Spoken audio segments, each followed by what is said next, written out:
One that I think goes along with that is, he says, treating those who are different than me in theological views. So we would say how we treat those that we feel are wrong spiritually, theologically. And let me give you kind of a summary of what he says. Not praying for men of contrary judgment who have different views, but using reservedness and distance from them, which you mentioned. So, all right, I don't say a lot of nasty things about them perhaps, but I just let it be known by the lack of giving myself to them, that I got no use for you.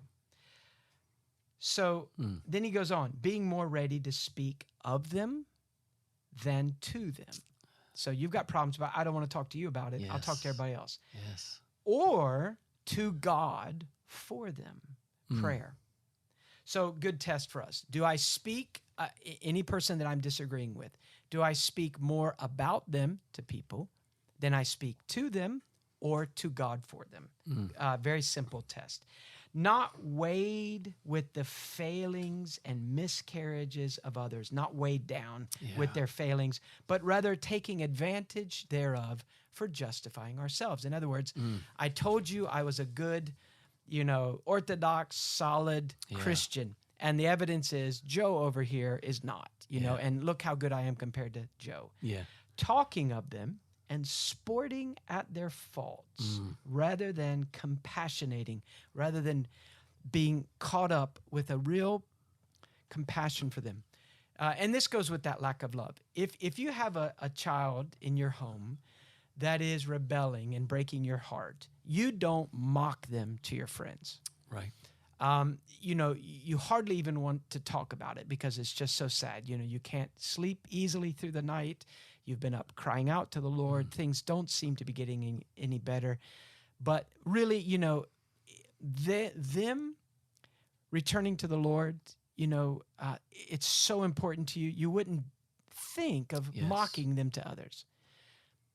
But that's because of love. But if another person is drifting from the Lord, that's not in your home, and that's a bit of maybe a bit of a hard person to like, and you see them, we can think of maybe people on the national scene going into heresy, and we didn't like them in the first place. Yes.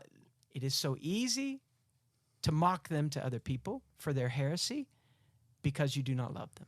Yes. It's not because we love truth so much that we mock heretics. It's because we don't know, like you mentioned, we don't have the heart of Christ or of Paul, both of whom broke their hearts over the unbelieving Jews. Yes.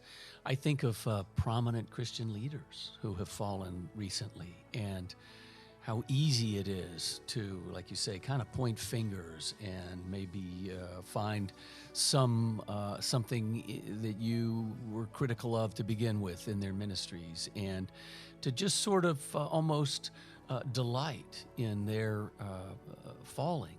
And when you consider the world's view of the church and how grievous that is for the Holy Spirit to see those occasions for the mocking of the church generally, not to mention the tragedy and the pain and suffering of immediate family members, the folks that were involved in that ministry, and so on and so on. It really is just like night and day for me to think of those different perspectives, and frankly, very convicting. Well, thank you for watching the clip. We hope that it was helpful for you. If you want to hear the full audio of that podcast, you can find it on any of your favorite podcast apps.